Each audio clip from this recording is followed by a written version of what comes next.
ஆகா கல்யாணம் சீரியல்ல இனி எபிசோட்ல அக்கா தங்கச்சிங்க எல்லாருமே இதுக்கப்புறம் அந்த வீட்டுக்கு போக வேணாம், நம்ம அம்மா வீட்டுக்கே போகலாம் அப்படின்னு முடிவு எடுக்கிறாங்க. அந்த நேரம் பார்த்து கரெக்டா கோடீஸ்வரி அங்க வந்து நின்னுகிட்டு இருக்கிறாங்க. அதே டைம்ல இங்க அனாமிகா வந்து பாத்தீங்கன்னா சித்ரா தேவியோட ரூம்ல ஒரு மைக்க வச்சுட்டு அத மூலியமா ஒட்டு கேட்டுக்கிட்டு இருக்காங்க.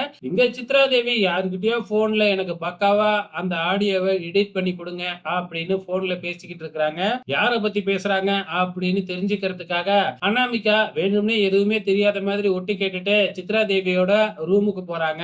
அங்க போனா சித்ரா தேவி தன்னோட பையனோட பிறந்த நாளுக்காக அந்த ஆடியோ வேணும், நான் அவனோட போட்டோவெல்லாம் போட்டு அவனுக்கு சர்ப்ரைஸ் பண்ண போறேன் அப்படிங்கிற மாதிரி பேசிக்கிட்டு இருக்கிறாங்க.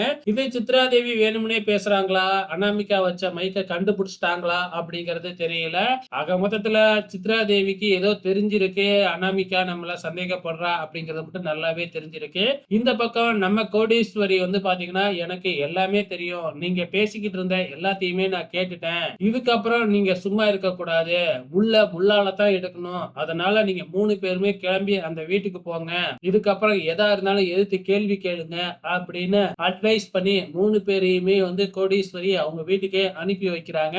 இங்க 3 பேருமே வந்துடுறாங்க. பிரபா தான் முதல்ல எடுத்தோடனே உள்ளார போறாங்க.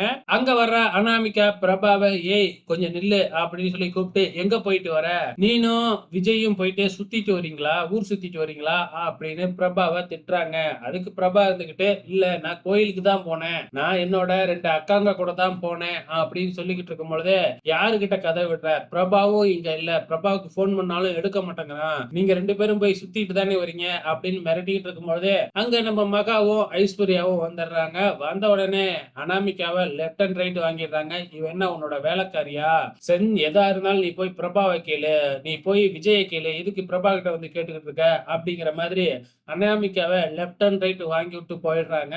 இதுக்கப்புறம் அனாமிகாவால எதுவுமே பேசவே முடியல. இதை எல்லாமே சித்ராதேவி பார்த்துட்டு பயங்கர சந்தோஷத்துல இருக்கிறாங்க. அனாமிகாவும் திட்டு வாங்குறாளே அப்படின்னு சொல்லிட்டு இனி என்ன நடக்க போகுது அப்படிங்கறத பொறுத்து இருந்து பார்க்கலாம்.